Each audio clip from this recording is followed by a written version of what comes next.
Batter అయిన రింకు సింగ్ ఇంట్లో తీవ్ర విషాదం చోటు చేసుకుంది.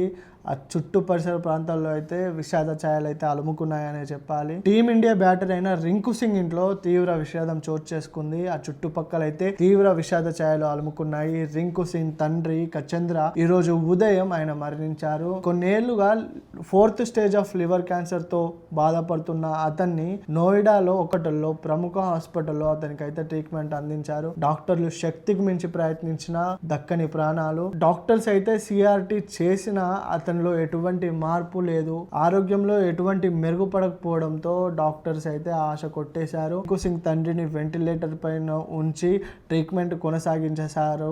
రింకు సింగ్ తండ్రిని వెంటిలేటర్ పై ఉంచి ట్రీట్మెంట్ అయితే కొనసాగించసాగారు.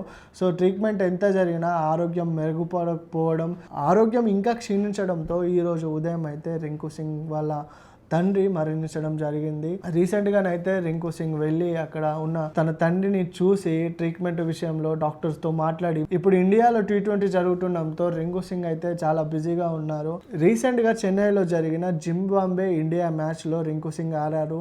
మ్యాచ్ గెలిచినప్పటికీ హుటాహుటిన మ్యాచ్ అయిన అంతరం నోయిడాకు బయలుదేరారు. నోయిడాలో తన తండ్రి ట్రీట్మెంట్ ఏ విధంగా ఉందని రింకు సింగ్ తెలుసుకోవడానికి వెళ్ళాడు. అక్కడ ఉండి తన తండ్రి ట్రీట్మెంట్ ని పరీక్షించి తిరిగి T20 మ్యాచ్ కోసం అని మన ఇండియా వచ్చాడు. ఇండియా వచ్చిన కొన్ని గంటల క్రితమే తన తండ్రి మరణించాడని చెప్పడంతో కన్నీరు మున్నీరు అవుతూ రింకు సింగ్ వాళ్ళు ఉంటున్న ఉత్తరప్రదేశ్ కి అయితే బయలుదేరారు. రింకు సింగ్ తండ్రి పేరు కచంద్ర.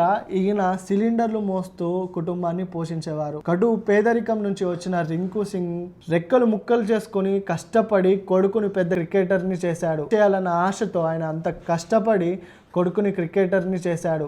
సో రింకు సింగ్ ఈ విధంగా చెప్పసాగాడు.